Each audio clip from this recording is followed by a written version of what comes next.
ఒక్కసారి గట్టిగా స్తోత్రాలు చెబుదామా? ఆమేన్. దేవుని వాక్యంలోనికి మనం వెళ్దాము. సామెతల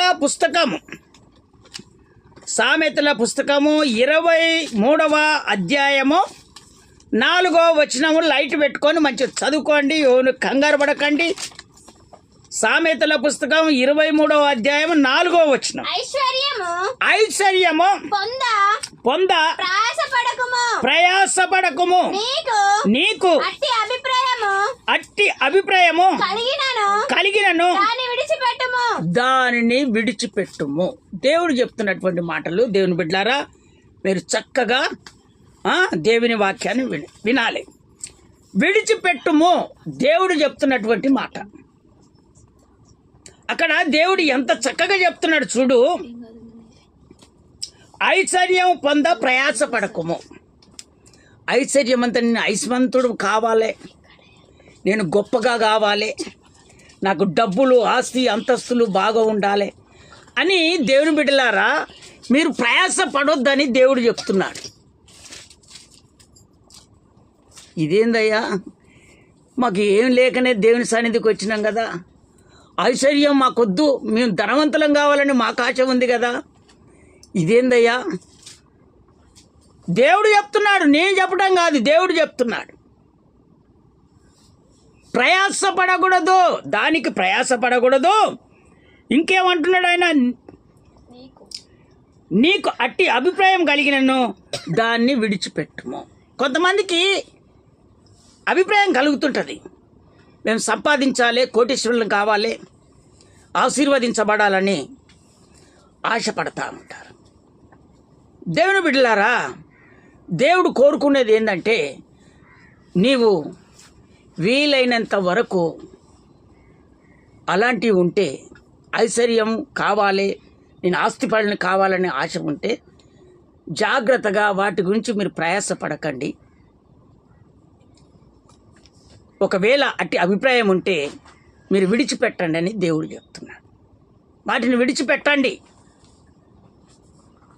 అలాంటి అభిప్రాయం ఉంటే వాటిని మీరు విడిచిపెట్టండి అని దేవుడు మనతో మాట్లాడుతున్నాడు.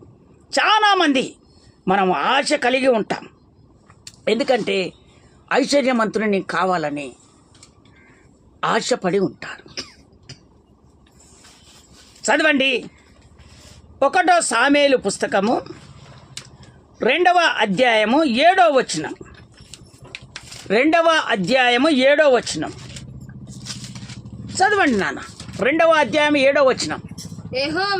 యెహోవా దరిద్రమును ఐశ్వర్యమును కలగజేయువాడు కృంగజేయువాడును లేవనెత్తువాడు ఆయనే. కృంగజేయువాడును లేవనెత్తువాడు ఆయన్నే. దరిద్రుని చేసేది దేవుడే, ధనవంతుని చేసేది దేవుడే. కనుక మీ హృదయాలలో నా దేవుడు చెప్తున్నటువంటి మాట, దేవుని జ్ఞానము మీ హృదయంలో ఉండాలి. ఏముండాలి? జ్ఞానం ఉండాలి. దేవుని ఇచ్చే అటువంటి జ్ఞానము మనకు ఉంటే ఆటోమేటిక్గా మనం ఏ విధంగా ఐశ్వర్యవంతులం కావాలనో ఆ జ్ఞానాన్ని దేవుడు మీకు అనుగ్రహించి అప్పుడు మిమ్మల్ని దేవుడు వర్ధిల్లింపజేస్తాడు. మొట్టమొదట ఏం కావాలంటున్నాడు దేవుడు? జ్ఞానం కావాలి. అది ఏ జ్ఞానము? మనుషుల జ్ఞానము కాదు, దేవుని జ్ఞానము కావాలి. ఇప్పుడు అక్కడ అన్న విజ్ఞాపన ప్రార్థన చేస్తుంది. ఎవరికి చేస్తుందంటే దేవునికి చేస్తుంది. ఏమని చేస్తుంది? అయ్యా, నీవు కృంగజేసేవాడువు నీవే, అభివృద్ధి కలగజేసేవాడివి నువ్వే, సమస్తము నువ్వే చేయగలవు నాయన అని దేవునికి విజ్ఞాపన చేస్తుంది. ఎందుకు ఇంత సంతోషంగా దేవునికి విజ్ఞాపన చేస్తుంది, ప్రార్థన చేస్తుంది అని అంటే, ఆమెకు మొట్టమొదట పిల్లలు లేరు. ఎవరికి లేరు? అన్నకు లేరు. పెన్నినకు ఉంది, 2 భార్యలు. భర్తకు ఎంతమంది? 2 భార్యలు. ఈమెకు పిల్లలు లేరని భార్యను చేసుకుంటే ఆమెకు పిల్లలు పుట్టారు, ఈమెకు పిల్లలు లేరు. అసలు ఈమె కోరుకున్నది ఏందో తెలుసా? మనుషుల జ్ఞానాన్ని బట్టి నడుచుకుంది. ఎవరి జ్ఞానాలు బట్టి నడుచుకుంది? మనుషుల జ్ఞానం. దేవుని బిడ్డలారా, మీకు అనేకమైనటువంటి మనుషులు ఏదో ఒక రకంగా మాటలు చెప్తూనే ఉంటారు. అట్లా కాదయ్యా, ఇట్లా కాదమ్మా, అట్లా. అయ్యో నీకు గర్భఫలం లేదు కదా, పలాని చోటుకి వెళ్తే, పలాని పక్కకి వెళ్తే, పలాని దిక్కు వెళ్తే అమ్మా మంచిగా జరుగుతాయమ్మా, చేస్తారమ్మా, ఇలాంటివన్నీ నేర్పుతూ ఉంటారు. ఎందుకంటే ఈ మానవులకు సహజమే ఈ నేర్పేది, ఇంటిని చెడగొట్టేది, దేవునికి దూరం చేసేది, ఇదంతా సహజమే. అందుకనే దేవుని బిడ్డలారా, నా దేవుడు కోరుకుంటున్నది ఏందో తెలుసా? దేవుని జ్ఞానము కావాలని నా దేవుడు మిమ్మల్ని కోరుకుంటున్నాడు. చేతులెత్తి ఒకసారి హల్లెలూయా చెప్తారా? ఇంకొకసారి గట్టిగా హల్లెలూయా చెప్తారా? అందుకనే మీరు దేవుని జ్ఞానము కొరానికి మీరు ప్రయాసపడండి, కానీ ఐశ్వర్యము కొరానికి మీరు ప్రయాసపడకూడదని నా దేవుడు చెప్తున్నాడు. వీలైనంత మటుకు అలాంటి కోరికలు ఉంటేస్తే విడిచిపెట్టమని దేవుడు చెప్తున్నాడు. ఒకవేళ ఉన్నాయేమో ఇప్పుడు వెంటనే విడిచిపెట్టండి. విడిచిపెట్టి నువ్వేం చేయాలంటే దేవుని జ్ఞానాన్ని పొందుకోవాలి. అయ్యా నీ జ్ఞానం నాకు ఇవ్వాలని పొందుకోవాలి. ఈమె ఎక్కడ ఆ జ్ఞానాన్ని పొందుకుందో తెలుసా? ప్రతి ఏటా, ప్రతి సంవత్సరము వీళ్ళు యెరూషలేము ప్రాంతానికి వెళ్ళి అక్కడ దేవుని సన్నిధిలో ఏదైతే ఒప్పుకున్నారో ప్రతి సంవత్సరం అక్కడికి వెళ్ళి అక్కడ ఒక పండుగను ఆశీర్వదించి వచ్చేవాళ్ళు. దేవునికి అప్పగించుకొని, ఇప్పుడు మనము కూడా 7 రోజులు ఉపవాస పండుగలు ఎట్లా పెడుతున్నామో అక్కడ కూడా యెరూషలేము ప్రాంతంలో ప్రతి సంవత్సరానికి ఆ విధంగా ఒక కట్టడి చేసుకున్నారు వాళ్ళు వెళ్ళాలని. అయితే ఆ సంవత్సరాలు పట్టుకొని ఆమె వెళ్ళి మనుషుల జ్ఞానాన్ని పట్టుకొని ఆమె ఏం చేస్తుందంటే ప్రార్థనలో కూర్చోట్లేదు, దేవుని మందిరంలో కూర్చోట్లేదు, దేవునితో నిబంధన కలిగి ఉండట్లేదు, దేవుని ఆత్మీయతంగా నిలబడట్లేదు, దేవునికి పశ్చాత్తాపం పోయింది, కన్నీరు పోయింది, జీవితాంతము ఆ విధంగా ఉండటం వలన దేవుడే ఏం చేశాడంటే ఆ గర్భఫలం ఇవ్వకుండా దేవుడే చేశాడు. అందుకనే దేవుని బిడ్డలారా, కొంతమంది ఏం చేస్తారంటే మా కార్యాలు జరగాలని ప్రయాసపడుతుంటారు. మీరు అందరికీ సహజమే, నా కార్యం జరగాలి ప్రభువా, అందరూ ప్రయాసపడతారు, అది కరెక్టే. కానీ దేవుని బిడ్డలారా, దేవుణ్ణి కూడా ఒకసారి నువ్వు చూసుకోవాలి. నువ్వు మనుషుల మాటలు వింటున్నావా? సాతాను ప్రభావంగా నువ్వు నడుచుకుంటున్నావా? నీ జీవితంలో ఎక్కడ దేవునికి నేను కోల్పోయాను, దేవుడు అన్ని నాకు చేసే దేవుణ్ణి నేను ఎక్కడ మర్చిపోయాను దేవుని అనేది ఒక ఆలోచన నీలోనికి రావాలని నా దేవుడు ఆ జ్ఞానాన్ని ఇవ్వమని నువ్వు అడగాలి. మర్చిపోయారు. మనుషుల మాటలో, మనుషుల పద్ధతిలో, మనుషుల ప్రకారంగా మీరు నడుచుకుంటున్నారు. అందుకనే ఈమె మనుషుల ప్రకారంగా, వాళ్ళేమో దేవుని మందిరంలో కూర్చొని ప్రార్థన చేసుకుంటుంటే ఈమె బయటికి వెళ్ళి ఆటలాడుతుంది. ఈమెకు గర్భఫలం లేదు. స్టార్టింగ్లో దేవుని భక్తి ఆత్మీయతగా ఎదిగింది. దేవుడు ఖచ్చితంగా అమ్మ ఈమె ఏంది ఎగురులాడుతుంది,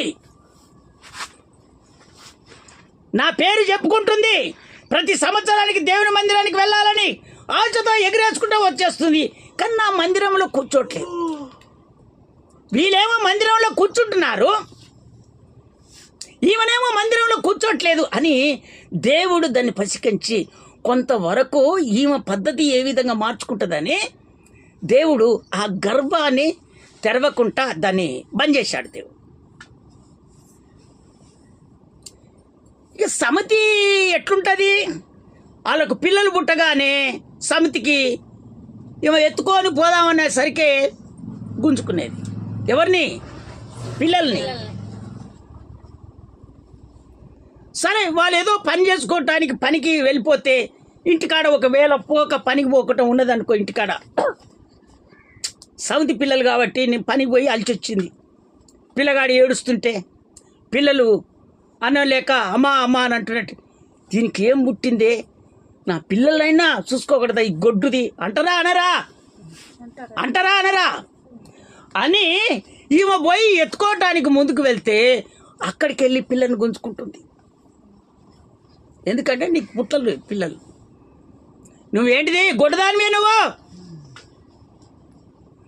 నా పిల్లలు కొట్టుకుంటే ఆ శాపం కూడా నా పిల్లల మీదకి వస్తుంది, నా మీదకి వస్తుంది, నీకొద్దు అని గుంజుకుంటుంది. అయితే అన్నీ మనుషులు తీర చూసుకొని మళ్ళీ ఈ సంవత్సరానికి యెరూషలేము ప్రాంతానికి ప్రయాణమై వెళ్ళారు. వెళ్ళిన తర్వాత ఇంకా దేవునికి ప్రార్థన చేయటం మొదలుపెట్టింది. నేను నా ఇష్టానుసారంగా నా జ్ఞానముతో నడుచుకుంటున్నాను, వీళ్ళు చెప్పే ఆ జ్ఞానాన్ని బట్టి నేను నడుచుకుంటున్నాను, ఈ జ్ఞానాలు నాకు అవసరము లేదు, దేవుని జ్ఞానము నాకు కావాలి అని ఇదిగో బలిపీఠం ఉంది కదా, బలిపీఠం ముందల నిలుమొక్కల మీద ఉండి కన్నీరు గార్చి దేవునికి ఏడుస్తూ ఉంది. దైవజనుడు కూర్చున్నాడు, ఆమె మొర వింటున్నాడు, ఆమెను ఆలోచన చేస్తున్నా, అబ్బా ఎన్నో లేని ఏంది దేవుని మందిరంలో ఇంత కన్నీరు గారుస్తుంది. కొంతమంది ఏం చేస్తారంటే ఎవరన్నా చచ్చిపోయారనుకో, మరణించారనుకో, ఈ నీళ్లు రాకుంటే ఏడుపు రాకుంటే ఏం చేస్తారంటే మందు తాగొచ్చి కొంగు ముసేసుకొని అవపడకుండా అమ్మా అమ్మా అని మొత్తుకుంటారు. నిజమా కాదా అమ్మా, నిజమా కాదా? అయితే ఈ దైవజనుడు ఆలోచన చేస్తున్నాడు, అరే ఏంది ఈమా, ఏ సంవత్సరంలో నేను చూసినా కూడా ప్రార్థనలో కూర్చోట్లేదు, ఈసారి కొంచెం కూర్చుంది, ఈమెమన్నా మత్తు దాగొచ్చిందా, లేకపోతే బీరు దాగొచ్చిందా, కోటర్ దాగొచ్చిందా, కళ్ళు దాగొచ్చిందా? చెట్టు కళ్ళు తీస్తే ఎంత రుచిగా ఉంటుందని చెప్తారు కొంతమంది, అట్లా ఏమన్నా తాగొచ్చిందా? ఏంది ఎన్నలేని ఇంత పశ్చాత్తాపడి పెదవులు మాత్రమే అవుపడుతున్నాయంట, కానీ ఆమె మనసులో ఏది కూడా బయటికి వినపడట్లేదట. రాబా కళ్ళది రాబా ఆ విధంగా కన్నీరు కార్చి ఏడుస్తూ ఉందంట.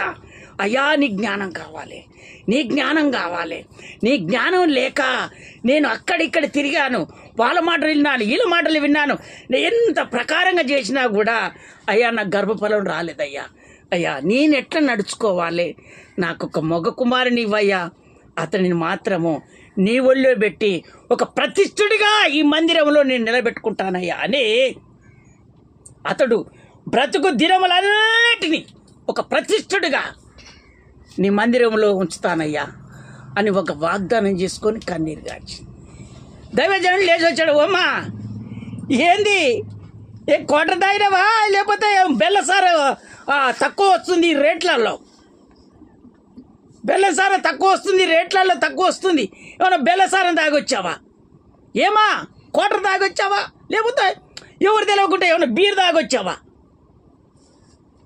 ఏంది అయ్యా అంత మాట అనొద్దయ్యా, నేను ఏది తాగలేదయ్యా, అయ్యా దేవుని జ్ఞానం కొరానికి నాకు ఒక మగపిల్లగాడు కావాలని నేను ప్రార్థన చేసుకుంటున్నానయ్యా అని ఎప్పుడైతే దైవజనుడు చెప్పాడో ఆ దైవజనుడు సంతోషపడి ఆమె మీద చేతులు పెట్టి ఇదిగో మళ్ళీ తిరిగి వచ్చేసరికి నీకు చక్కని కుమారుడు పుడతాడని దైవజనుడు చెప్పేశాడు.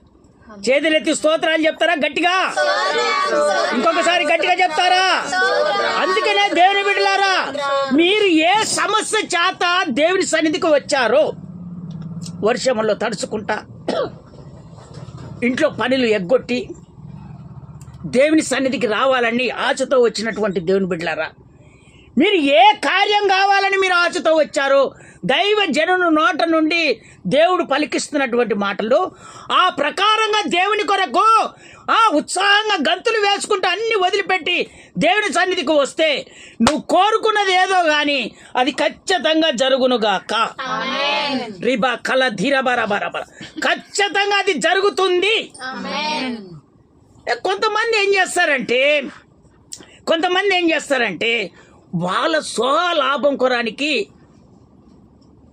ఏ మందిరానికి వెళ్తే ఎంత మంచిగా జరుగుతుంది, కానీ కొంతమంది అక్కడ తిరుక్కుంటా మళ్ళీ ఏం చేస్తారంటే ఎక్కడ నాకు బాగా అనిపించదు అదే స్థానం మంచిది. కానీ ఎంతమంది వస్తారు ఇప్పుడు? చేతులెత్తి స్తోత్రాలు చెప్తారా గట్టిగా? అందుకనే దేవుని బిడ్డలారా, ఒకటి పరిశుద్ధత పోగొట్టుకోకూడదు. అన్న పోగొట్టుకుంది, దేవుని జ్ఞానాన్ని పోగొట్టుకుంది, గర్భఫలాన్ని దేవుడు మూసేశాడు. మళ్ళీ వెంటనే పశ్చాత్తాపపడి దేవునికి కన్నీరు కార్చి ప్రార్థన చేసినప్పుడు దేవుడు మళ్ళీ గర్భఫలం అనుగ్రహించాడు. చేతులెత్తి స్తోత్రాలు చెప్తారా గట్టిగా? ఇప్పుడు నీకు ఏం కావాలి? ఐశ్వర్యం కావాలనా? కుమారుడు కావాలనా? అమ్మా, నీ అనారోగ్యం పోవాలనా? నువ్వు పరిశుద్ధురాలుగా మార్చబడాలా? ప్రభు రాకడా పరంతరం వరకు సజీవుడిగా ఆయన వచ్చినప్పుడు ఆయనతో పాటు నీ వెళ్ళి ఆయన రాజ్యములో నేను కూర్చోవాలని ఆశ కలిగి ఉన్నావా? నీకేం కావాలి అమ్మా? ఏది కావాలి? దేవుని బిడ్డలారా, నీవు ఐశ్వర్యకురానికి ప్రయాసపడద్దు. దేవుని జ్ఞానాన్ని నువ్వు తెలుసుకో. ఈ రోజు నుంచి నిలుమొక్కల మీద ఉండి దేవుని అడుగు. ప్రభా, అక్కడిక్కడ పొరపాట్లు పడి నేను తిరుగుతున్నానయ్యా, నా స్వబుద్ధి స్వలాభం కొరానికి నేను అక్కడిక్కడ తిరిగానయ్యా, ఇక నుంచి నీ అనుసారంగా నీ పద్ధతిలో నేను నడుచుకుంటానయ్యా. అన్నకిచ్చినటువంటి దేవా, అలాంటి బహుమానం నాకు కూడా అనుగ్రహించు ప్రభువా అని ఈరోజు కూడా మనసు పూర్తిగా ఈ వారం మొదలుకొని వచ్చే వారం వరకు నువ్వు దేవుని ఈ వాక్యం ఎత్తి పట్టి నువ్వు ప్రార్థన చేసుకో. నీకు ఏది జరగాలనో నా దేవుడు ఖచ్చితంగా జరిపిస్తాడు. స్తోత్రం చెప్తారా ఒకసారి గట్టిగా? అన్న మాట వదిలిపెట్టలేదు.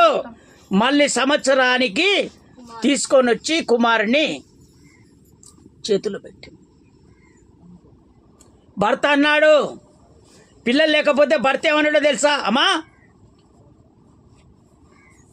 10 మంది కుమారుల కంటే నేను ముఖ్యమైనటువంటి వాడిని కాదా? 10 మంది కుమారుల కంటే నేను ముఖ్యమైనటువంటి కాని కాదా? ఇదిగో నీకు గర్భఫలం లేదని నువ్వు బాధపడుతున్నావా? 2 పాలు నేను ఇవ్వట్లేదా?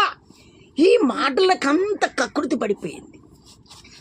స్తోత్రం చెప్తారా ఒకసారి గట్టిగా? దేవునికి కన్నీరు గార్చి నువ్వు ప్రార్థన చేసినప్పుడు దేవుడు ఏది చేయకుండా నిన్ను ఆపుతాడో? ఇది కావాలా ప్రభు అని నువ్వు దేవునికి ప్రార్థన చేసినప్పుడు దేవుడు నీకు చేయకుండా ఏ విధంగా ఉంటాడో అప్పుడు చెప్పగానే వింటుంటివి, నీ గర్భఫలం ఆగిపాయే, మళ్ళా పశ్చాత్తాపడి ప్రార్థన చేసుకుంటేవి. అదే భక్తి ఎప్పుడైతే మందిరానికి వస్తున్నావో అదే ప్రకారంగా ప్రభు రాకడ పరంతరం వరకు ఆయనలో నిలబడితే ఆయన రాజ్యంలో నేను చేర్చబడతానని ఈ ఆశ నీకు కలిగి ఉంటే నా దేవుడు ఏ పని నీకు చేయకుండా ఉంటాడు? నా దేవుడు ఖచ్చితంగా చేస్తాడు. అందుకని దేవుని బిడ్డలారా, ఇదిగో భర్త అలాంటి మాటలు అన్నీ చెప్పినా కూడా అవి విన్నది. తర్వాత అన్నీ విన్న తర్వాత నాకు పిల్లలు కావాలని ఆశపడ్డది. వెళ్ళింది, ప్రార్థన చేసింది, ఇదిగో పిల్లలుగా అన్నది. దేవునికి స్తోత్రాలు చెప్తారా ఒకసారి గట్టిగా? ఇప్పుడు మనకి ఏ జ్ఞానం కావాలి? ఏ జ్ఞానం కావాలి? దేవుడి జ్ఞానం కావాలి. దేవుడు ఒకవేళ నీకు జ్ఞానం ఇవ్వకపోతే ఇప్పుడు అడగాలి. ప్రభు అడిగితే ఖచ్చితంగా కాదనకుండా నా దేవుడు సహాయం చేస్తాడు. చదవండి దేవుని వాక్యంలోనికి మనం వెళ్దాం. రెండో దీన వృత్తాంతాల పుస్తకం, రెండవ దీన వృత్తాంతాల పుస్తకం 1వ అధ్యాయం 11వ వచనం. నాన్న 1వ అధ్యాయం 11వ వచనం. అందుకు దేవుడు సొలొమోనుతో ఇలాగ సెలవిచ్చెను, ఇలాగ చెప్తున్నాడు, నీవు ఈ ప్రకారము యోచించుకొని ఐశ్వర్యమైనను సొమ్ము అయినను ఘనతనైనను నీ శత్రువుల ప్రాణమైనను దీర్ఘాయువు అయినను అడగక నేను నిన్ను వారి మీద రాజుగా నియమించిన నా జనులకు న్యాయము తీర్చుటకు తగిన జ్ఞానమును తెలివిని అడిగి ఉన్నావు. ఆకన్యాగుగా ఈయన ఎవరు? దావీదు కుమారుడు. ఈయన సొలొమోన్. ఒక్కసారి చేతులెత్తి స్తోత్రాలు చెప్తారా? జాగ్రత్తగా దేవుని వాక్యాన్ని మీరు వినాలి. తండ్రి చనిపోయాడు. పరిపాలన చేస్తున్నటువంటి తండ్రి రాజు దావీదు మహారాజు చనిపోయాడు. సడన్గా తీసుకొని వచ్చి తన కుమారుని సొలొమోను పట్టాభిషేకం చేసి పరిపాలన చేయమని చెప్పారు. ఈ పరిపాలన చేయాలంటే ఏదో మామూలు మాటేనా? ఇజ్రాయేలు ప్రజలను నడిపించాలంటే 6 లక్షల కాల్బలు పైగా ఉన్నటువంటి ఈ ఇజ్రాయేలు ప్రజలను నడిపించాలంటే అది మామూలు విషయమేనా? ఒక పోరగాడు వాళ్ళంతా వచ్చేసి అభిషేకం చేపించి ఒక రాజుని చేశారు. అయితే దేవుడు ఇతని మీద దృష్టి పెట్టాడు. ఇతనికి నా మీద మనసు ఉందా లేదా, నా జ్ఞానంతో నడుచుకుంటాడా నడుచుకోడా, ఏ ప్రకారంగా నడుచుకుంటాడని తన మనసులో దేవుడు ఆలోచన చేస్తూనే ఉన్నాడు. చేసుకొని పరిపాలన జరిగించమని అందరు అనగానే ఆయన ఒకటే కోరుకున్నాడు. ఎవరో సొలొమోను తెలుసా? అయ్యా, నీ తెలివి నీ జ్ఞానాన్ని నాకు అనుగ్రహించు. ఎందుకంటే ఈ ప్రజలను నడిపించాలంటే అయ్యా, ఈ ఇజ్రాయిల్ ప్రజలు అనేకులు కాబట్టి వీళ్ళను నేను నడిపించాలంటే అయ్యా నీ జ్ఞానం కావాలని ఎప్పుడైతే ప్రభుని అనుకున్నాడో, నీ తెలివి నీ జ్ఞానం కావాలి. నా జ్ఞానము ఈ ప్రజల జ్ఞానం కాదయ్యా, నీ జ్ఞానం కావాలి, నీ తెలివి కావాలని ప్రార్థన చేస్తే దేవుడు ఎంత సంతోషపడుతున్నాడో చూసినావా? బా, శత్రువులను సంపమని అడగలేదు, ఐశ్వర్యం కావాలని అడగలేదు, నాకు ఒక బలం పెద్ద అంతస్తు ఆస్తిపరులుగా కావాలని కోరుకోలేదు. బా, తెలివిని జ్ఞానాన్ని అడుగుతున్నాడు అని దేవుడు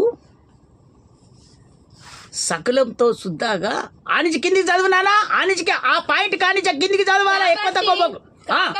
కాబట్టి జ్ఞానమును తెలివియు నీకు ఇస్తాను. నీ కన్నా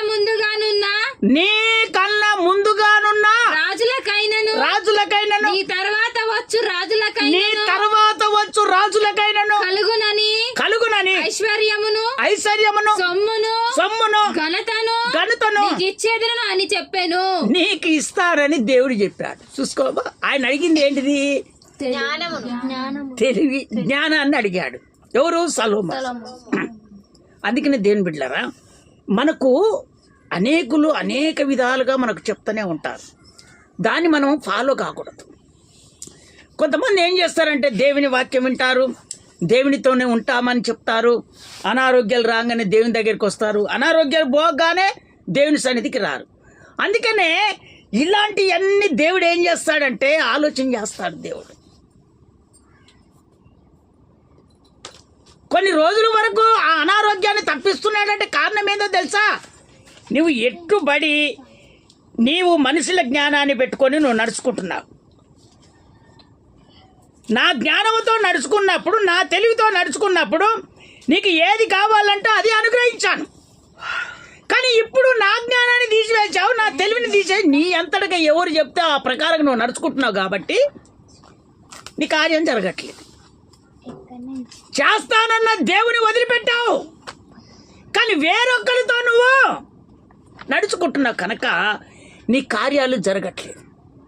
అందుకనే సొలొమోను, అయ్యా నీ తెలివి ఇవ్వయ్యా, నీ జ్ఞానాన్ని ఏదొద్దు నాయన, ఈ ప్రజలను నడిపిస్తానికి అనగానే నీకన్నా ముందుగా పుట్టినటువంటి రాజులు ఉన్నారే వాళ్ళే కానీ ఇప్పుడు నివసిస్తున్నటువంటి మళ్ళా వచ్చే రాజులే కానీ ఇదిగో నీలాంటి వాళ్ళు ఇంకా ఎవరు ఉండరు. ఇంకోటి ఏముందో తెలుసా, తరగని ఐశ్వర్యాన్ని నీకు నేను అనుగ్రహిస్తానని దేవుడు అనుగ్రహించాడు. స్తోత్రం చెప్తారా ఒకసారి గట్టిగా? ఇంకొకసారి గట్టిగా చెప్తారా? దేవుణ్ణి జ్ఞానం అడిగినందుకే దేవుడు ఏం చేశాడో తెలుసా, ఐశ్వర్యాన్ని దేవుడు ఇచ్చాడు. అందుకనే మొట్టమొదట దేవుని బిడ్డలారా దేవుని జ్ఞానాన్ని అడగాలి. ఏమడగాలి? దేవుని జ్ఞానము అడగాలి. మన జ్ఞానము ఎప్పటికీ సరిపోదు, దేవుని జ్ఞానం కావాలి. ఆ జ్ఞానానుసారంగా నువ్వు నడుచుకుంటే నీ కుటుంబము ఆశీర్వదించబడుతూనే ఉంటుంది. అందుకనే నీవు ఐశ్వర్యం కొరానికి ఎప్పుడు ప్రయాసపడొద్దు, నీవు వాటిని వదిలిపెట్టు. దేవుడు నిన్ను ఏ విధంగా చేయాలనో ఆ ప్రకారంగా నా దేవుడు చేస్తాడు. స్తోత్రం చెప్తారా ఒకసారి గట్టిగా? ఇంకొకసారి గట్టిగా చెప్తారా? చదవండి 1 కొరింథీయులకు రాసిన పత్రిక 1 కొరింథీయులకు రాసిన పత్రిక 1వ అధ్యాయము 6వ వచనం. 1వ అధ్యాయము 6వ వచనం నాన్న. సాక్ష్యము 1 కొరింథీయులకు రాసిన పత్రిక 1వ అధ్యాయము 6వ వచనం. క్రీస్తును గూర్చిన సాక్ష్యము, క్రీస్తును గూర్చిన సాక్ష్యము మీలో స్థిరపరచబడినందున ఆయన యందు మీరు ప్రతి విషయములోను అనగా సమస్త ఉపదేశములోను సమస్త జ్ఞానములోను ఐశ్వర్యవంతులైతిరి. స్తోత్రం చెప్తారా ఒకసారి గట్టిగా? ఇంకొకసారి గట్టిగా చెప్తారా? పౌలు గారు చెప్తున్నటువంటి మాట, కొరింథీ సంఘాలకు చెప్తున్నటువంటి మాట. అందుకనే దేవుని బిడ్డలారా మనకు మొట్టమొదట క్రీస్తు గూర్చినటువంటి సాక్ష్యము మనలో స్థిరపరచబడాలి. క్రీస్తును గూర్చినటువంటి సాక్ష్యం అంటే ఏంటిది? దేవుడు నీకు చేసినటువంటి మేలు. మనుషులు చేయరు మేలు, నీకు దేవుడు చేసినటువంటి మేలు. అది అనారోగ్యమా, ఆర్థిక ఇబ్బందులా, లేక ఎలాంటి సమస్య దేవుడు తీర్చాడు, అది ఆ సాక్ష్యము నీ హృదయములో స్థిరపరచబడాలని దేవుడు కోరుకుంటున్నాడు. కొంతమంది దేవుడు చేసిన మేలును వదిలిపెడతారు, కన్నీరు గాల్చి ప్రార్థన చేస్తారు. ఎట్ట మేలు చేస్తాడు దేవుడు? అమ్మా, దేవుడు మేలు చేయడు. అందుకనే దేవుడు చెప్తున్నాడు, అక్కడ ఖచ్చితంగా చెప్తున్నాడు, క్రీస్తును గూర్చినటువంటి సాక్ష్యము మీలో స్థిరపరచబడాలి. ఎందుకంటే ఆయన మాకిచ్చినటువంటి ఆ సాక్ష్యాన్ని బట్టి మేము ఇప్పుడు స్థిరపరచబడ్డాం. అందుకనే అక్కడ సమస్త ఉపదేశమందును సమస్త జ్ఞానములోను ఐశ్వర్యవంతులమయ్యాము.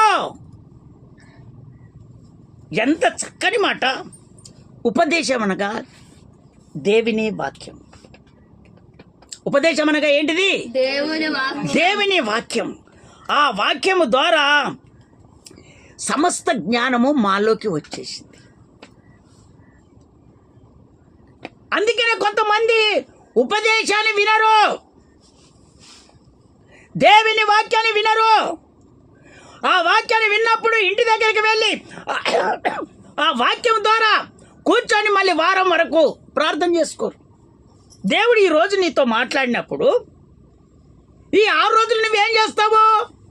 వాక్యాన్ని ఎత్తి పట్టుకొని నువ్వు ప్రార్థన చేసుకున్నప్పుడే నీ కుటుంబంలో దేవుడు మేలు చేయటం మొదలు పెడతాడు.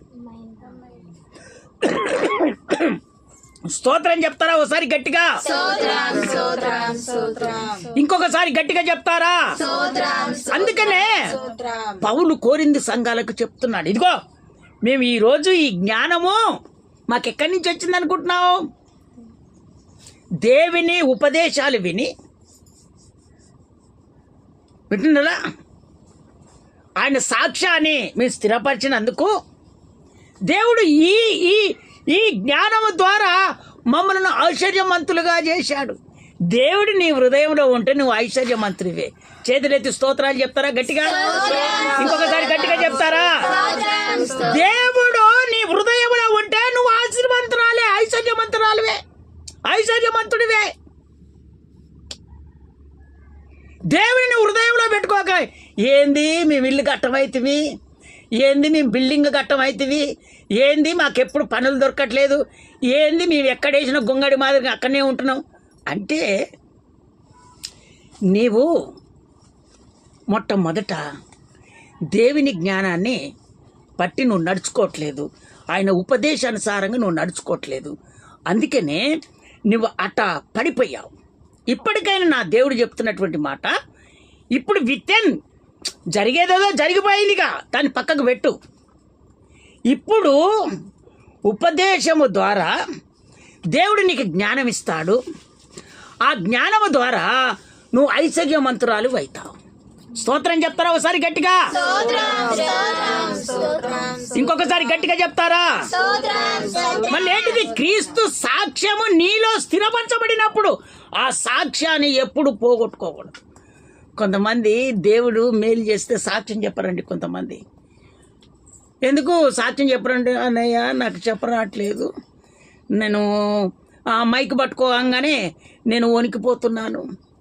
పక్క రోజులకి చెప్పమంటే ఏం చక్కని చెప్తాను. నాకైతే దేవుడు దర్శించి రాత్రి నా కళలో వచ్చి నన్ను ముట్టి నా స్వస్థ చేశాడు, నా అనారోగ్యవంత. పక్క వాళ్ళకైతే ఏం చెప్తుంది?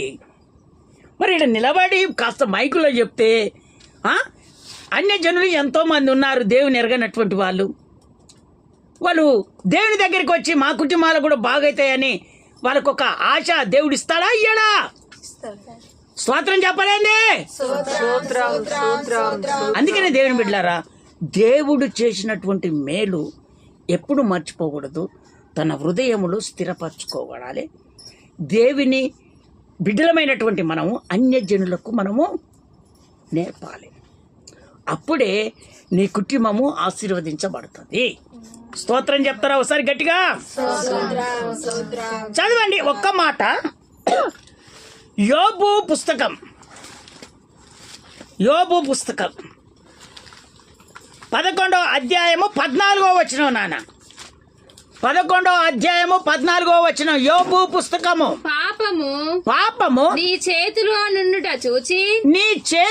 ఉండుట చూసి నీవు దాన్ని విడిచిన ఎడల, దాన్ని విడిపించాలి. దాన్ని విడిచిన ఎడల నీ గుడారములో నుండి దుర్మార్గతను నీవు కొట్టివేసిన ఎడల నిశ్చయముగా నిర్దోషివై నీవు సంతోషించెదవు. స్తోత్రం చెప్తారా ఒకసారి గట్టిగా? మొట్టమొదట నీ చేతులలో ఉన్నటువంటి ఆ పాపాన్ని తీసివేయాలి. ఇంట్లో ఉన్నటువంటి దుర్మార్గత తీసివేయాలి. అప్పుడు నిర్దోషివయ్యి నువ్వు సంతోషపడతావని దేవుడు చెప్తున్నాడు. కుటుంబంలో ఉండకూడదు. అయ్యా నా చేతులకు పాపం అంటలేదు కదయ్యా, అంటుతుంది.